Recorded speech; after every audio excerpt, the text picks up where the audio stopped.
ಮೊದಲ ಸುದ್ದಿಯತ್ತ ಗಮನ ಕೊಡ. ಕೇಂದ್ರ ಸರ್ಕಾರ ಬಡವರಿಗೆ ಔಷಧಿ ಬಹಳ ಸುಲಭವಾಗಿ ಸಿಗಲಿ ಅಂತ ಹೇಳಿ ಸರ್ಕಾರಿ ಆಸ್ಪತ್ರೆಗಳಲ್ಲಿ ಜನೌಷಧಿ ಕೇಂದ್ರವನ್ನು ತೆರೆದಿತ್ತು. ಆದರೆ ರಾಜ್ಯ ಸರ್ಕಾರ ಅದನ್ನು ರದ್ದುಪಡಿಸಿತ್ತು. ಈ ವಿಚಾರವಾಗಿ ಹೈಕೋರ್ಟ್ನಲ್ಲಿ ಇವತ್ತು ಆದೇಶವೊಂದು ಹೊರಬಿದ್ದಿದೆ. ಆ ಮೂಲಕ ರಾಜ್ಯ ಸರ್ಕಾರಕ್ಕೆ ತೀವ್ರ ಮುಖಭಂಗ ಆಗಿದೆ. ಈ ಬಗ್ಗೆ ರಿಪೋರ್ಟ್ ನೋಡ್ಕೊಂಬನ್ನಿ. ರಾಜ್ಯ ಸರ್ಕಾರಕ್ಕೆ ಹೈಕೋರ್ಟ್ ಅಂಗಳದಲ್ಲಿ ಭಾರೀ ಮುಖಭಂಗ ಆಗಿದೆ. ರಾಜ್ಯದ ಸರ್ಕಾರಿ ಆಸ್ಪತ್ರೆಗಳು, ನಗರ ಪ್ರಾಥಮಿಕ ಆಸ್ಪತ್ರೆಗಳ ಆವರಣದಲ್ಲಿರುವಂತಹ ಪ್ರಧಾನಮಂತ್ರಿ ಜನೌಷಧಿ ಕೇಂದ್ರಗಳನ್ನು ತೆರವುಗೊಳಿಸಬೇಕು ಮತ್ತು ಅವುಗಳನ್ನು ಮುಚ್ಚಬೇಕು ಅನ್ನುವಂತಹ ಒಂದು ಆದೇಶವನ್ನು ಕರ್ನಾಟಕ ರಾಜ್ಯ ಆರೋಗ್ಯ ಇಲಾಖೆ ಹೊರಡಿಸಿತ್ತು. ಮೇ 16ನೇ ತಾರೀಕಿನಂದು ಈ ಒಂದು ಆದೇಶವನ್ನು ಹೊರಡಿಸಲಾಗಿತ್ತು.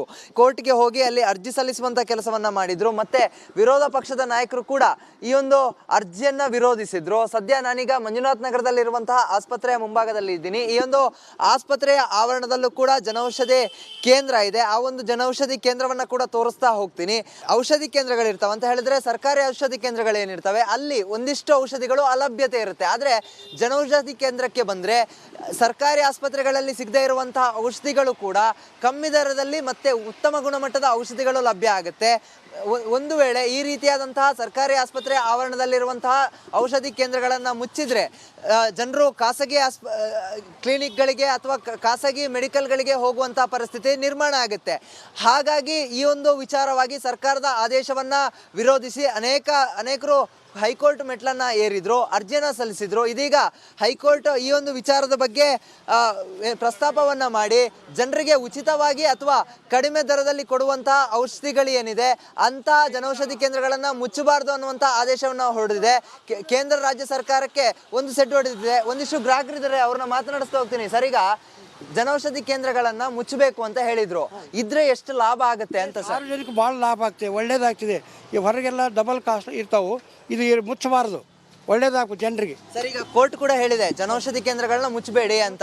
ಏನ್ ಹೇಳ್ತೀರಾ ಸರ್ ಇದ್ರ ಬಗ್ಗೆ? ಒಳ್ಳೇದು, ಸ್ಟೇ ಅದು ಕೊಟ್ಟದ್ದು ಭಾಳ ಒಳ್ಳೇದು, ಬಡವರಿಗೆ ಮತ್ತು ಎಲ್ಲರಿಗೂ ಒಳ್ಳೇದಾಗ್ತದೆ. ಸರ್, ನೀವೇನು ಹೇಳ್ತೀರಾ? ಎಷ್ಟು ಸುಲಭ ಆಗುತ್ತೆ? ಈಗ ಒಂದಿಷ್ಟು ಗೌರ್ಮೆಂಟ್ ಹಾಸ್ಪಿಟ್ಲಿಗೆ ಹೋದಾಗ ಅಲ್ಲಿ ಒಂದಿಷ್ಟು ಮೆಡಿಸಿನ್ ಇರೋದಿಲ್ಲ, ಆಗ ಇದು ಈ ರೀತಿಯಾಗಿ ಜನೌಷಧಿ ಕೇಂದ್ರದಲ್ಲಿ ಸಿಗುತ್ತೆ, ಎಷ್ಟು ಖುಷಿ ಆಗುತ್ತೆ? ಅದು ಒಳ್ಳೆಯದು. ಬಡವರಿಗೆ, ಶ್ರೀಮಂತರು ಎಲ್ಲ ತೊಗೋತಾರೆ, ಬಡವರಿಗೆ ಒಳ್ಳೇದು ಅನ್ಕೋ. ಯಾಕಂದರೆ 100ಕ್ಕೆ 20, ಅಲ್ಲಿ 100 ರೂಪಾಯಿ ಕೊಡಬೇಕಾದ್ರೆ ಇಲ್ಲಿ 10, 15, 20 ರೂಪಾಯಿದಾಗ ಸಿಗ್ತದೆ. ಈಗ ಬಡವರಿಗೆಲ್ಲ ಅನುಕೂಲ ಆಗ್ತದೆ. ಇದ್ರೆ ಒಳ್ಳೇದು, ತೆಗಿಬಾರ್ದು. ಇದಿಷ್ಟು ಇಲ್ಲಿನ ಗ್ರಾಹಕರು ಹೇಳ್ತಾ ಇರುವಂತದ್ದು. ಕ್ಯಾಮ್ರಾ ಪರ್ಸನ್ ಧನುಷ್ ಜೊತೆಗೆ ಚರಣ್, ರಿಪಬ್ಲಿಕ್ ಕನ್ನಡ, ಬೆಂಗಳೂರು. ಮೊದಲ ಸುದ್ದಿಯತ್ತ ಗಮನ ಕೊಡ. ಕೇಂದ್ರ ಸರ್ಕಾರ ಬಡವರಿಗೆ ಔಷಧಿ ಬಹಳ ಸುಲಭವಾಗಿ ಸಿಗಲಿ ಅಂತ ಹೇಳಿ ಸರ್ಕಾರಿ ಆಸ್ಪತ್ರೆಗಳಲ್ಲಿ ಜನೌಷಧಿ ಕೇಂದ್ರವನ್ನು ತೆರೆದಿತ್ತು. ಆದರೆ ರಾಜ್ಯ ಸರ್ಕಾರ ಅದನ್ನು ರದ್ದುಪಡಿಸಿತ್ತು. ಈ ವಿಚಾರವಾಗಿ ಹೈಕೋರ್ಟ್ನಲ್ಲಿ ಇವತ್ತು ಆದೇಶವೊಂದು ಹೊರಬಿದ್ದಿದೆ. ಆ ಮೂಲಕ ರಾಜ್ಯ ಸರ್ಕಾರಕ್ಕೆ ತೀವ್ರ ಮುಖಭಂಗ ಆಗಿದೆ. ಈ ಬಗ್ಗೆ ರಿಪೋರ್ಟ್ ನೋಡ್ಕೊಂಬನ್ನಿ.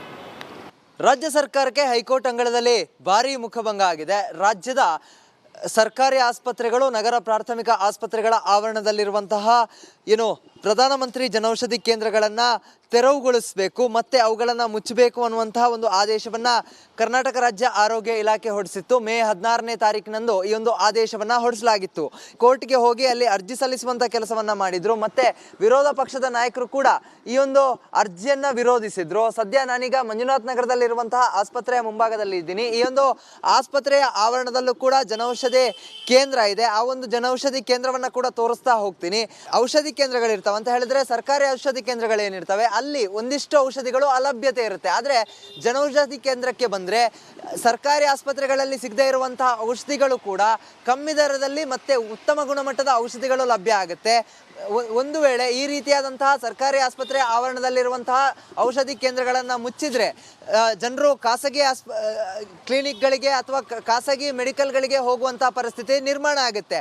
ಹಾಗಾಗಿ ಈ ಒಂದು ವಿಚಾರವಾಗಿ ಸರ್ಕಾರದ ಆದೇಶವನ್ನು ವಿರೋಧಿಸಿ ಅನೇಕರು ಹೈಕೋರ್ಟ್ ಮೆಟ್ಲನ್ನು ಏರಿದ್ರು, ಅರ್ಜಿಯನ್ನು ಸಲ್ಲಿಸಿದ್ರು. ಇದೀಗ ಹೈಕೋರ್ಟ್ ಈ ಒಂದು ವಿಚಾರದ ಬಗ್ಗೆ ಪ್ರಸ್ತಾಪವನ್ನು ಮಾಡಿ ಜನರಿಗೆ ಉಚಿತವಾಗಿ ಅಥವಾ ಕಡಿಮೆ ದರದಲ್ಲಿ ಕೊಡುವಂತಹ ಔಷಧಿಗಳು ಏನಿದೆ ಅಂತ ಜನೌಷಧಿ ಕೇಂದ್ರಗಳನ್ನು ಮುಚ್ಚಬಾರ್ದು ಅನ್ನುವಂಥ ಆದೇಶವನ್ನು ಹೊರಡಿದೆ. ಕೇಂದ್ರ ರಾಜ್ಯ ಸರ್ಕಾರಕ್ಕೆ ಒಂದು ಸೆಟ್ ಹೊಡೆದಿದೆ. ಒಂದಿಷ್ಟು ಗ್ರಾಹಕರಿದ್ದಾರೆ, ಅವ್ರನ್ನ ಮಾತನಾಡಿಸ್ತಾ ಹೋಗ್ತೀನಿ. ಸರ್, ಈಗ ಜನೌಷಧಿ ಕೇಂದ್ರಗಳನ್ನ ಮುಚ್ಚಬೇಕು ಅಂತ ಹೇಳಿದ್ರು. ಇದ್ರೆ ಎಷ್ಟು ಲಾಭ ಆಗುತ್ತೆ ಅಂತ ಸರ್? ಸಾರ್ವಜನಿಕ ಭಾಳ ಲಾಭ ಆಗ್ತದೆ, ಒಳ್ಳೇದಾಗ್ತದೆ.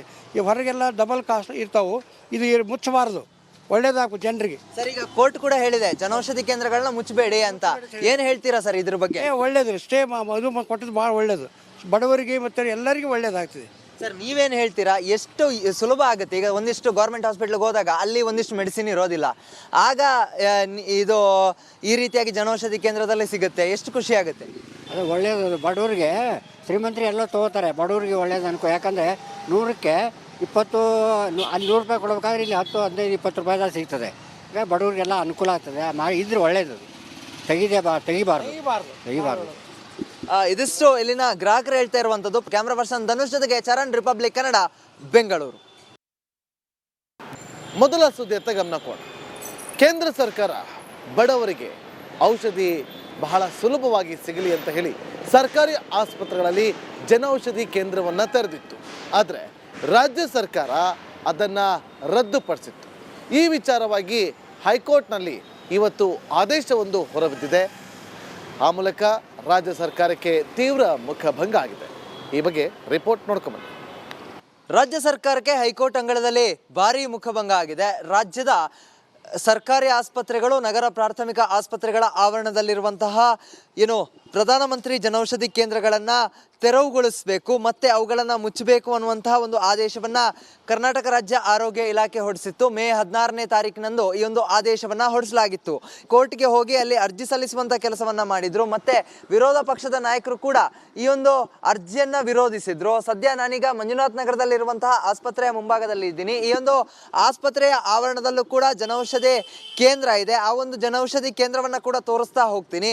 ಔಷಧಿ ಕೇಂದ್ರಗಳಿರ್ತಾವೆ ಅಂತ ಹೇಳಿದ್ರೆ, ಸರ್ಕಾರಿ ಔಷಧಿ ಕೇಂದ್ರಗಳೇನಿರ್ತವೆ ಅಲ್ಲಿ ಒಂದಿಷ್ಟು ಔಷಧಿಗಳು ಅಲಭ್ಯತೆ ಇರುತ್ತೆ. ಆದರೆ ಜನೌಷಧಿ ಕೇಂದ್ರಕ್ಕೆ ಬಂದರೆ ಸರ್ಕಾರಿ ಆಸ್ಪತ್ರೆಗಳಲ್ಲಿ ಸಿಗದೇ ಇರುವಂತಹ ಔಷಧಿಗಳು ಕೂಡ ಕಮ್ಮಿ ದರದಲ್ಲಿ ಮತ್ತೆ ಉತ್ತಮ ಗುಣಮಟ್ಟದ ಔಷಧಿಗಳು ಲಭ್ಯ ಆಗುತ್ತೆ. ಒಂದು ವೇಳೆ ಈ ರೀತಿಯಾದಂತಹ ಸರ್ಕಾರಿ ಆಸ್ಪತ್ರೆ ಆವರಣದಲ್ಲಿರುವಂತಹ ಔಷಧಿ ಕೇಂದ್ರಗಳನ್ನು ಮುಚ್ಚಿದ್ರೆ ಜನರು ಖಾಸಗಿ ಕ್ಲಿನಿಕ್ಗಳಿಗೆ ಅಥವಾ ಖಾಸಗಿ ಮೆಡಿಕಲ್ಗಳಿಗೆ ಹೋಗುವಂತಹ ಪರಿಸ್ಥಿತಿ ನಿರ್ಮಾಣ ಆಗುತ್ತೆ.